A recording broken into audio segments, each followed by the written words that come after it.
नमस्कार, मैं हूं आपके साथ कविता राणा। पड़ोसी मुल्क पाकिस्तान में घुसकर जिस तरीके से भारतीय वायुसेना ने पुलवामा का बदला लिया, दहशतगर्दों का खात्मा किया, उसे न सिर्फ पूरी दुनिया ने देखा बल्कि भारत के साथ भी खड़े नजर आए। लेकिन इस बीच पड़ोसी मुल्क चीन था, जिसका रुख भले ही आतंकवाद के खिलाफ था, लेकिन आतंक के सरगना मसूद अजहर के खिलाफ उसकी बोलती बंद थी। आखिर क्यों चाहकर भी ड्रैगन मसूद अजहर के खिलाफ कोई कार्रवाई नहीं कर सकता है? आखिर मसूद अजहर से जिनपिंग की सरकार इतनी डरती क्यों है? देखिए हमारी ये खास रिपोर्ट। भारत की राह में रोड़ा बना ड्रैगन, हर बार मसूद अजहर को बचाया, पाकिस्तान को दिया सहारा। तो भारत का पड़ोसी मुल्क चीन एक ऐसा देश है जिसकी गिनती विस्तारवादी सोच रखने वाले देशों में आती है। अपने हितों को साधने के लिए चीन किसी भी हद तक जा सकता है। तभी तो जब भारत ने अंतर्राष्ट्रीय स्तर पर आतंकी मसूद अजहर पर बैन लगाने और उसे वैश्विक आतंकी घोषित करने की कोशिश की, तब चीन ने आगे आकर भारत की राह में रोड़े अटकाए। अब तक चीन भारत की ओर से लाए प्रस्तावों को 3 बार रोक चुका है। लेकिन अब जो कि पुलवामा हमले के बाद भारत को विश्व के बाकी देशों का भी साथ मिल रहा है, तो इस बार चीन के लिए मुश्किलें बढ़ गई हैं। मसूद पर ड्रैगन को सूंघा सांप, जैश के आगे ड्रैगन की सिट्टी बिट्टी हुई गुम। क्यों मसूद से खौफ खाता है ड्रैगन? डरपोक ड्रैगन की पूरी कहानी। पुलवामा हमले के बाद मोदी सरकार ने पाकिस्तान पर ऐसा अंतर्राष्ट्रीय दबाव बनाया कि इस वक्त वो पूरी दुनिया से अलग थलग पड़ा हुआ है।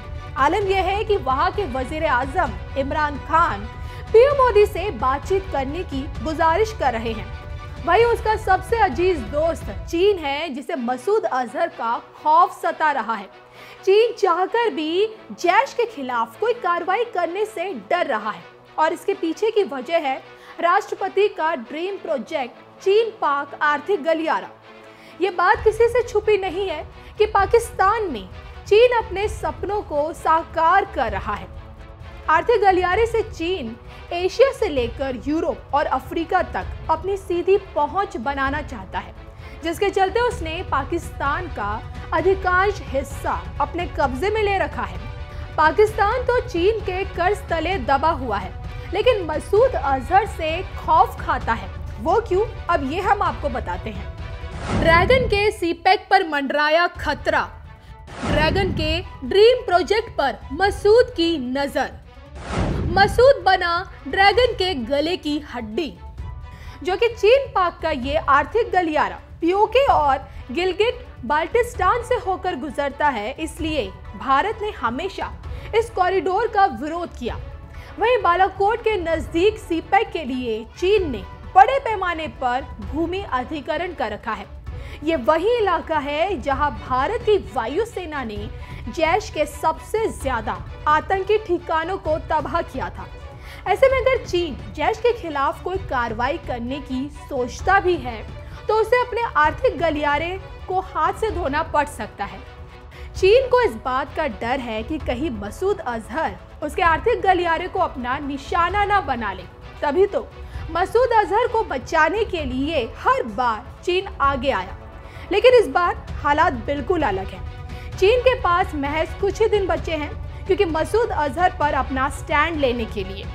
अगर मसूद के खिलाफ चीन कोई कदम उठाता है तो उसका कितना बड़ा नुकसान उसे भुगतना पड़ सकता है, अब ये भी हम आपको बताते हैं।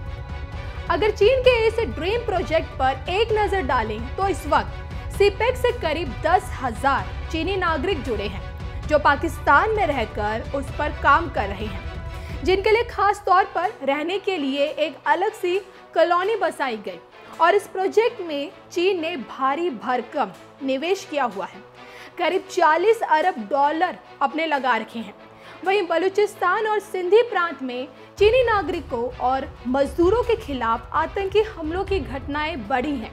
ऐसे में अगर मसूद अजहर पर लटकती तलवार को चीन नहीं हटाता है, तो क्या पता मसूद अजहर का अगला निशाना चीन का ड्रीम प्रोजेक्ट बन जाए। फिलहाल 13 मार्च को संयुक्त राष्ट्र में अगर चीन मसूद अजहर के खिलाफ दाखिल प्रस्ताव पर कोई अड़ंगा नहीं अड़ाता है तो भारत उरी और पुलवामा हमले के मास्टरमाइंड को वैश्विक स्तर पर आतंकी घोषित करने में कामयाब हो जाएगा, जिसके चलते मसूद अजहर पर शिकंजा कसना भारत के लिए और आसान हो जाएगा। देश और दुनिया की तमाम खबरों के लिए आप बने रहिए हमारे साथ।